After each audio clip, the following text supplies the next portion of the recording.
Boa noite, amigos. Dia 28 de novembro, quinta-feira, na reta final da semana. No debate de estudos políticos de hoje, iremos abordar o tema TRF condena Lula por sítio, amplia pena e pressiona STF. Para começar a live de hoje, nós vamos fazer a parte cronológica, né? Seguir uma parte cronológica aqui. Então, no dia 7 de novembro, o STF, Supremo Tribunal Federal, aboliu a pena de condenação em segunda instância, possibilitando a soltura de pessoas já condenadas em segunda instância. Então ele contrariou o próprio entendimento, reverteu o próprio entendimento dele, do STF, que era de 2016. Então, de 2016, 17, 18, 2019 mudou. A matemática, 1 mais 1 é 2. 2 mais 2, 4. 5 mais 5, 10. É uma ciência exata. Já a ciência jurídica não é exata. Depende da interpretação dos operadores do direito. Os juízes, promotores, desembargadores. Então, cada um pode julgar de uma forma diferente. E é o que dá um pouco de insegurança jurídica. Tem que ter uma linha de conduta correta para que não haja essa insegurança jurídica. Então, no início desse mês, novembro, né? 7 de novembro, recebemos uma bomba, todos os brasileiros, da abolição da possibilidade de prisão em segunda instância. É um entendimento que está indo na contramão do mundo, porque o mundo lá fora entende que é cabível a prisão na primeira instância. Alguns países na segunda instância. O Brasil quer inovar e entendeu que não é cabível até que se esgotem todos os recursos, o que não são poucos na esfera jurídica. Então, do dia 7 de novembro, passamos para o dia 8. Como já era de se esperar, no dia seguinte, Lula foi colocado em liberdade. O ex-presidente presidiário foi colocado em liberdade, como já se era de se esperar. Fato esse que jogou uma pá de estrume na Operação Lava Jato. Um verdadeiro tapa na cara de todos nós brasileiros de bem. Ver aquele maior corrupto do país posto em liberdade. E do dia 7, do dia 8, vamos para o dia 13. No dia 13 já não traz bons fluidos, né? No dia 13 de novembro, TRF4 anula a sentença, copia e cola, da juíza Gabriela Hard, substituta do Sérgio Moro. Então, uma decisão que me desagradou também. O TRF4, um tribunal regional federal de credibilidade, porém entendeu que a juíza utilizou, se apropriou de várias expressões do Ministério Público Federal, sem citar a origem, a fonte, né? Como se fossem delas as palavras, e não é admissível, então anulada a sentença.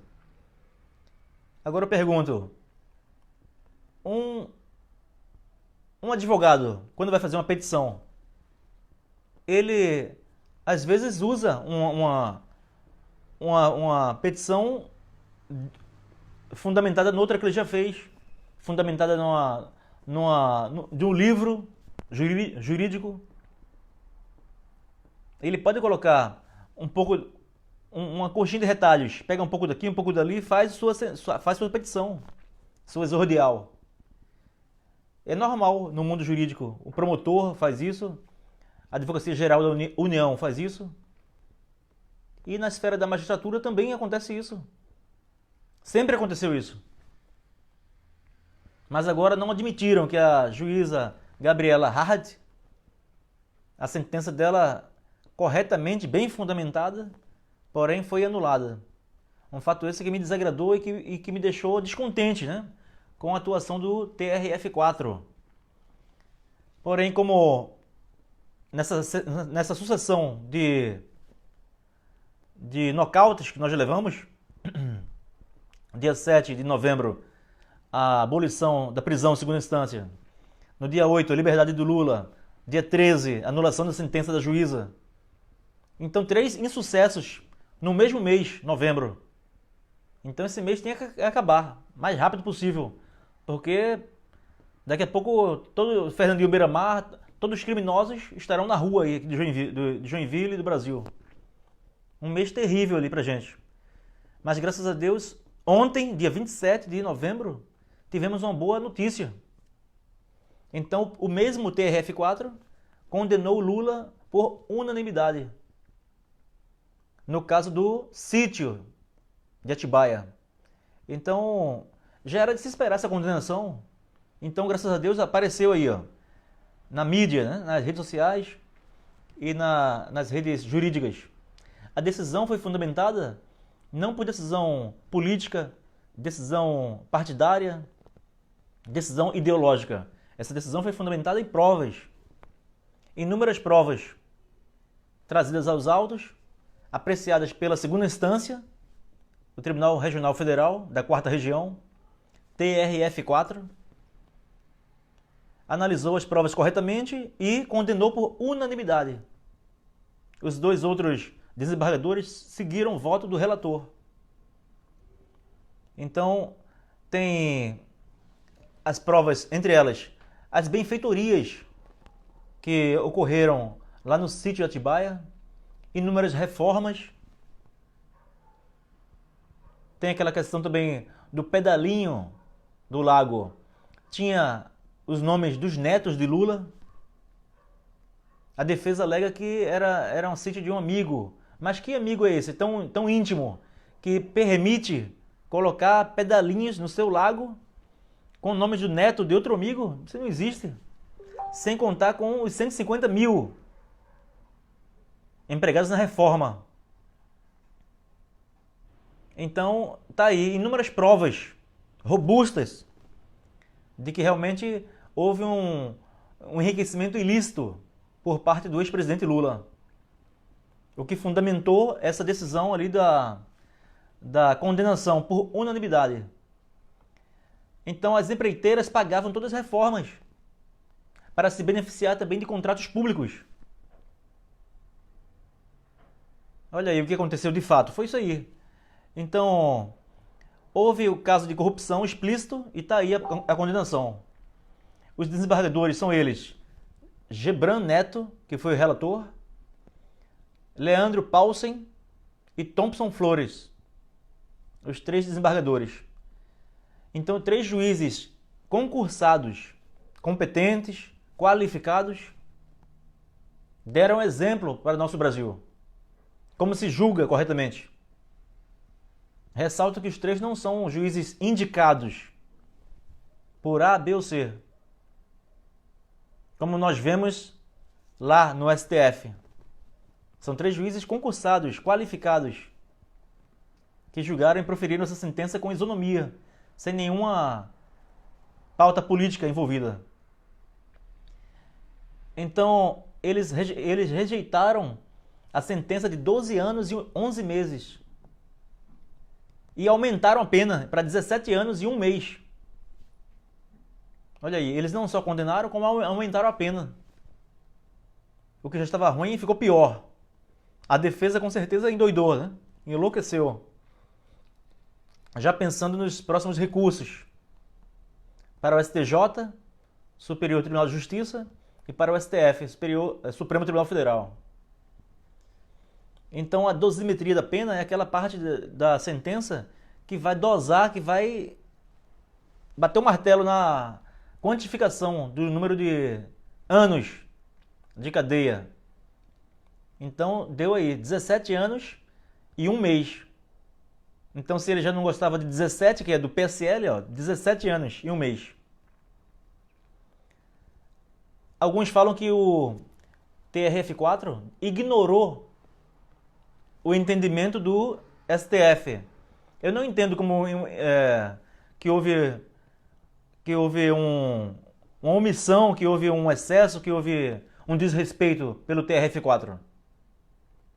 Eu entendo que eles julgaram com imparcialidade, que eles julgaram pelas suas próprias consciências. Não houve nenhum desrespeito em prol do STF. Agora, ressalto que o Lula é réu, ainda está na condição de réu, ainda em mais 9 processos.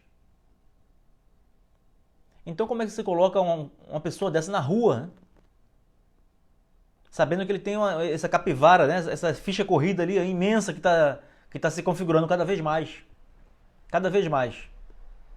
Outros processos estão tramitando ainda, não foi condenado, não foi julgado, processado, não foi condenado nos outros processos. Mas já 2 processos ali, ó. No sítio de Atibaia e lá no Triplex. 2 processos e condenados em segunda instância nos 2. Para você ver que onde há fumaça há fogo, né? Agora, qual a conclusão que nós chegamos aqui? Que a justiça verdadeira só a de Deus.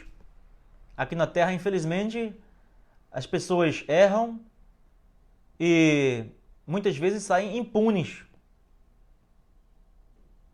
É aquele caso do estudante que tira nota 10. Mamãe, tirei nota 10. Ah, muito bem, meu filho. Mas às vezes de modo ilícito. Colou na prova, deu um jeitinho brasileiro. Não é por mérito. Então ele está se enganando. O Lula está se enganando. Ele está falando que é inocente, está morrendo de dizer que é inocente, está quase acreditando na própria mentira. Aí vem outros, Lula livre, ficam falando essas besteiras por aí, sabendo que ele tem culpa no cartório. Que ele lesou nossa pátria. Que o fato de ser ex-presidente não é um atenuante para ele, é um agravante. Ele envergonhou nossa pátria, aqui dentro e lá fora. Na comunidade internacional. Então era para ser um agravante, aumentar a pena dele. Então de fato está aí, 17 anos e 1 mês. Quero parabenizar aqui os 3 grandes desembargadores que julgaram esse processo de modo correto, de modo imparcial, que realmente fizeram justiça. Agora cabe ao STJ e ao STF ratificar essa decisão.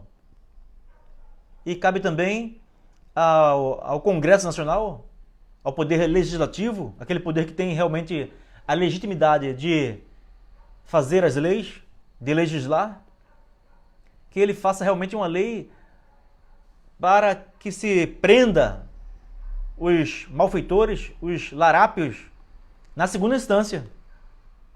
Pois o Poder Judiciário não tem a competência de legislar.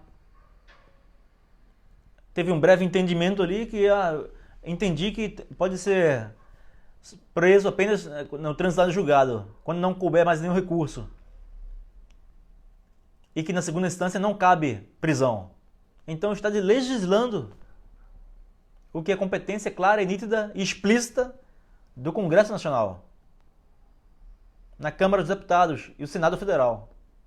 Então eu quero que seja o mais rápido possível feito essas retificações na lei, para que se possibilite, de fato, prender vagabundos que estão no nosso meio de modo indevido, que devem ser recolhidos ao cárcere.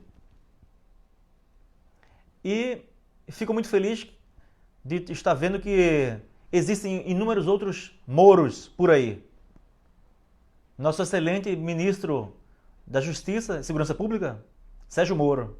Existem outros inúmeros Moros por aí, na esfera do Poder Judiciário. Na primeira instância, na segunda instância. Que bom que houvessem muitos outros Moros também lá no Supremo Tribunal Federal. Um grande abraço, meus amigos. Até amanhã, se Deus quiser. Tchau, tchau.